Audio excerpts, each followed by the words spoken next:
10 दिनों तक जो रेस्क्यू ऑपरेशन चला है, किन किन मुसीबतों का सामना करना पड़ा, क्या क्या समस्याएं और कैसे आपने ऑपरेशन को अंजाम दिया? बहुत सारी समस्याएं इस ऑपरेशन के दौरान रही। प्रारंभ में जैसे ही बोरवेल का पता चला कि बोरवेल ऑप्स हो गया है, 3 वर्ष की बच्ची चेतना उसमें गिर गई है, तो उसको निकालने के लिए जैसे ही टीम पहुंची, हमने देखा कि एक्चुअल में इसमें उसी दिन केसिंग निकली थी। केसिंग निकलने की वजह से ये मिट्टी लूज थी, और लूज मिट्टी होने की वजह से जो है वो रुकती हुई गई थी, और लास्ट में जो है अब उसकी बॉडी पूरा कवर हो गई थी मिट्टी से, और आखिरकार उसका सिर्फ कैप और 4 उंगलियों के नाखून दिख रहे थे। इसके अलावा कोई बॉडी उसकी नहीं दिखाई दे रही थी। जैसे अब जिसमें उसके बाद जैसे ही आप उस पर कार्रवाई करोगे, तो जो लूज मिट्टी है जैसे ही कहीं टच होती थी, चाहे कैमरा है चाहे कोई इक्विपमेंट है, तो उसमें एड ऑन हो जाती थी। गर्म कपड़े पहनने की वजह से वो मिट्टी और हल्की सी गीली होने की वजह से वो मिट्टी अंदर नहीं जा पा रही थी, इसलिए उसको निकालना असंभव रहा।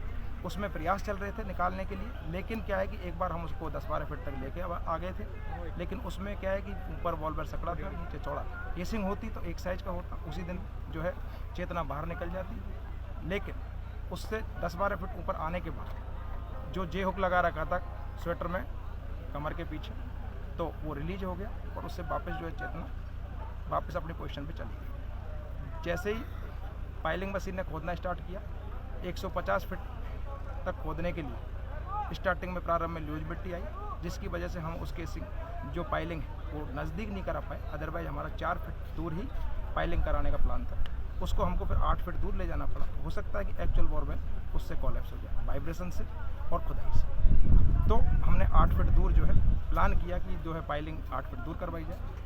8 फीट दूर करवाने के बाद जैसे ही 150 फीट पर जो है फर्स्ट पाइलिंग मशीन पहुंची, उसकी मैक्सिमम कैपेसिटी 150 फीट थी, उसका हमने फुल यूज किया। सेकंड जो पाइलिंग मशीन आई थी उसकी कैपेसिटी 171 फीट थी, उसको भी हमने कंप्लीट यूज किया। हम चाह रहे थे कि 175 पे जो है उस तक खुदाई करवाएं, और 173 और 176 के बीच में जो है चेतना फंसी हुई थी। तो जैसे ही हमने खुदाई कंप्लीट हुई, केसिंग डालना प्रारंभ किया। केसिंग में वेल्डिंग की जाती है। उसी दौरान क्या हुआ कि मौसम ख़राब हो गया, 1.5 दिन तक बार बार रुक के बारिश होती रही, उससे बीच बीच में बहुत व्यवधान आया और वेल्डिंग नहीं करा पाया। वेल्डिंग कंप्लीट होने के बाद केसिंग को जैसे डाला, तो ये एक्चुअल जो डमी बोरवेल था, डमी वेल था, उसमें हल्का टिल्ट होने की वजह से 161 फीट तक ही केसिंग जा पाई। नीचे केसिंग का पहुँचना संभव नहीं हुआ। जिस एरिया में रेस्क्यू को काम करना था वही जगह खाली रह गई बिना केसिंग। तो उसके लिए, उसकी सेफ्टी के लिए पाइलिंग मशीन से ऐड करवाया, ऊपर वेल्डिंग करवाई, और ऊपर की जो एक्स्ट्रा केसिंग थी उसको कट के दूर करवा दिया। उसमें भी समय लगा। उसके बाद जैसे ही खुदाई स्टार्ट की 166 पर, तो देखा कि बिल्कुल हार्ड स्टोन है। हम उम्मीद कर रहे थे कि इसमें लूज स्टोन होगा और मिट्टी के साथ होगा, लेकिन ऐसा नहीं था। कंप्लीट एक चट्टान थी, और हम एक पैच पर ही आगे काम कर रहे थे, 163 से 165 के बीच में। अब कंटिन्यू आपको 8 फीट चट्टान काटनी है सेफ्टी के साथ, कि जिसमें रेस्क्यूअर को अंदर पहुंच के 170-75 सेंटीमीटर पर रेस्क्यूअर जा करके अपनी कार्रवाई कर रहा है। वहाँ ब्लास्ट नहीं करा सकते, वहाँ पे ऑक्सीजन लेवल मेंटेन रखना पड़ेगा, सेफ्टी गियर्स पूरे रखने पड़ेंगे। उन सबको ध्यान में रखते हुए डिगिंग करवाई गई, और उस चट्टान को आखिरकार जो है काट लिया गया। लेकिन देखा गया कि जहाँ 8 फीट दूर हमने बोरवेल करवाया था वहाँ पे बोरवेल नहीं मिली। तो हमने जो है बाकी सभी डिपार्टमेंटों से पहले, बीच में जब हम करवा रहे थे 0 से 8 फीट की तरफ बढ़ रहे थे, तो 5-6 डिपार्टमेंट उसमें जो है हमने सभी जगह के इंजीनियर बुला करके उनसे सलाह ली कि क्या हम परफेक्ट डायरेक्शन में बढ़ रहे हैं या नहीं। तो हमने पाया कि हम परफेक्ट डायरेक्शन में ही बढ़ रहे हैं। संभावना इसलिए ली गई कि क्या पता कहीं यदि हम गलत डायरेक्शन में चले गए, तो हो सकता है कि जो ये इतना धीरे धीरे पत्थर कट रहा है तो उसमें और भी डिले हो सकता है। लेकिन हम सही दिशा में थे। आखिरकार 12 फीट और 12.5 फीट के बीच में चेतना उस जिस बोरवेल में थी एक्चुअल में वो नज़र आया।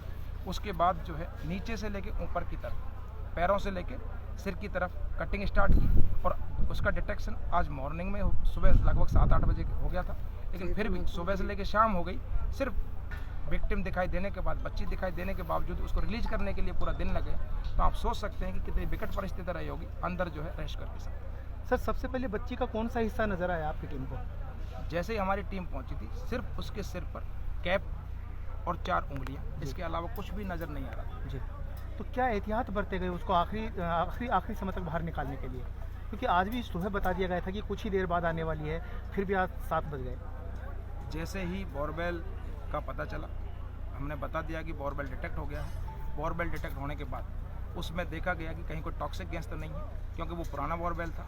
उसके बाद ही रेस्क्यूअर को पूरी सेफ्टी के साथ उस जगह को डिटेक्ट होने के बाद हमने नीचे से लेके ऊपर तक कंप्लीट उस पत्थर को काटा। लगभग वो 1.5-2 फीट की कटाई थी और उस जगह पर जहाँ पे विक्टिम फंसा हुआ है उस जगह बड़ी सेफ्टी के साथ 10-10 इंच जो है काट रहे थे, 10-10 इंच की चिप उतार रहे थे, जिससे कि कहीं कोई ड्रिल मशीन, कहीं कोई चिपिंग मशीन उसको बॉडी को हार्म ना कर दे।